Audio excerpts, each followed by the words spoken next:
Alwyn has broken his silence over his shock split from Taylor Swift after 6 years of dating for the first time. While speaking about their past relationship in a new interview with the Sunday Times Style, the 33-year-old British actor, who is notoriously private about his personal life, described his time with the pop star, 34, as long, loving and fully committed. When asked if he listened to her latest album, The Tortured Poets Department, which is rumored to be about their breakup, Alwyn said, "In thinking on what I was going to say, I would think and hope that anyone and everyone can empathize." This isn't a direct answer to your question, but just thinking about what I want to talk about. I would hope that anyone and everyone can empathize and understand the difficulties that come with the end of a long, loving, fully committed relationship of over 6.5 years, he continued. The Conversations with Friends star proceeded to admit that the end of their long-term relationship has been a hard thing to navigate. Last year in April, it was confirmed that Swift and Alwyn had officially gone their separate ways after dating for 6 years. The songstress has since moved on with Kansas City Chiefs tight end, Travis Kelce. While attending the Grammy Awards earlier this month, she notably won the awards for both Best Pop Vocal Album and Album of the Year for Midnights. While accepting her first award of the night for Pop Vocal Album, the star notably announced that she would be dropping her next album titled, The Tortured Poets Department. After the surprise revelation, fans were quickly convinced that the title of the album was in reference to Alwyn. Back in 2022, the actor explained that he was part of a WhatsApp group chat with close pals Paul Mescal and Andrew Scott called the Tortured Man Club. Following the album announcement, a source told that Alwyn feels it would be shady if Taylor dissed him in the Tortured Poets Department. Joe has not said one word about Taylor or their breakup and has been completely respectful of her, an insider told exclusively. It's undeniable that the name of her upcoming album is in reference to Joe's WhatsApp group chat. The source continued, Taylor knocked him for the name of this when they were together. She didn't want people to think that it had anything to do with her, so when he spoke out about it, she was, of course, bothered. The insider continued, Joe has no reason to believe yet that she is going to diss him or their relationship. She writes about her past using code and points of reference. It may just be that she is reflecting on their time together and he is hoping it is nothing more. If it is a diss album, that is shady.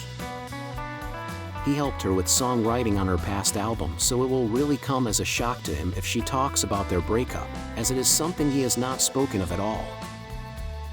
The source finished, regardless of what she does, he will still not respond because he has removed himself from her narrative and is very glad he did. Swift previously revealed that she and Alwyn spent their time in quarantine together making music together. Alwyn was also one of the producers on her hit record Folklore, and notably helped co-write the tracks Betty and Exile. However, the actor was notably credited under the pseudonym of William Bowery. I wasn't expecting to make an album. Early on in quarantine, I started watching lots of films.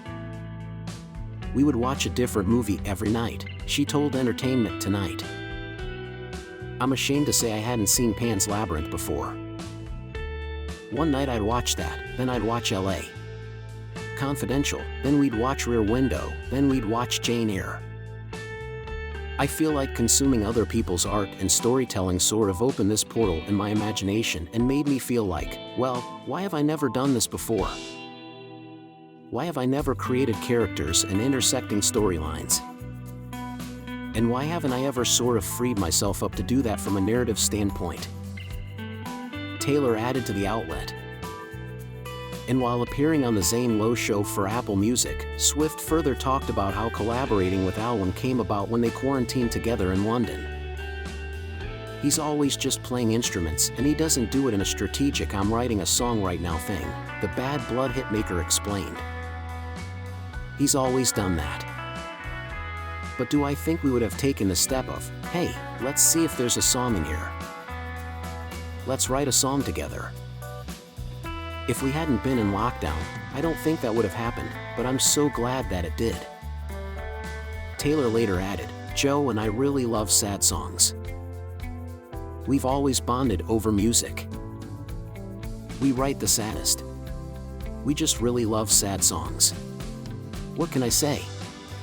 In 2022, Alwyn told Harper's Bazaar in 2022, I completely expect people to ask those questions about their relationship. If I'm putting work into the world, of course people are going to ask about that. But he added definitively, I can understand that those questions would be asked, but I don't see why these questions should always be answered. Swifties became convinced they were planning to get married or had already secretly walked down the aisle, especially after they spent the pandemic together, and he even co-wrote songs with her award-winning albums Folklore and Evermore. But Joe was again absolute in his silence.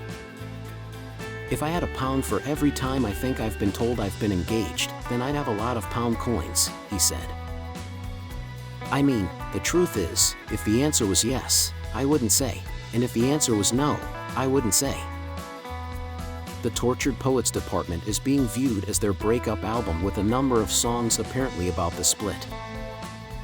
In L'Homme, short for Love of My Life, Taylor sings, US***** T talked me under the table. Talking rings and talking cradles. The coward. He was a lion. I'm combing through the braids of lies. Her new song The Smallest Man Who Ever Lived is equally scathing. The lyrics include, and you'll confess why you did it. And I'll say good riddance. 'Cause it wasn't sexy once it wasn't forbidden. You didn't measure up in any measure of a man. I would have died for your sins, but instead I just died inside. The album's third track My Boy Only Breaks His Favorite Toys includes a lyric that could be about Joe, as Swifties have long accused him of shying away from the spotlight and forcing the star to be secretive. Put me back on my shelf. But first, pull the string and I'll tell you that he runs because he loves me, she sings. In the fourth track, Down Bad, Swift admits to breaking down crying at the gym and how the end of hers and Joe's 6-year relationship left her feeling hollow. She sings, did you take all my old clothes just to leave me here naked and alone in a field in my same old town that somehow seems so hollow now? You deserve prison, but you won't get time. You will slide into inboxes and slip through the bars. In plain sight you hid, but you are what you did. And I'll forget you, but I'll never forgive the smallest man who ever lived. Perhaps the most transparent riposte to her time with Allen comes via So Long, London. The raw track details Swift's heartache as she realized that her relationship with the British actor is over. She sings, I stopped trying to make him laugh, stopped trying to drill the safe, she sings. She then talks of bidding farewell to the house in the Heath. Taylor and Joe reportedly met when they crossed paths at the 2016 Met Gala.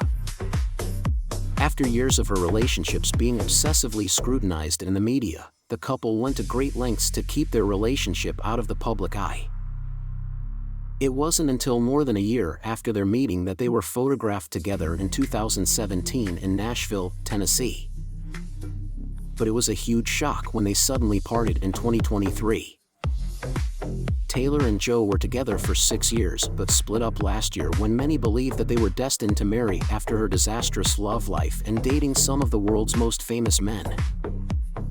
Source exclusively revealed that Taylor's unparalleled star power played a role in the end of her relationship with Joe amid claims by fans that he was unfaithful.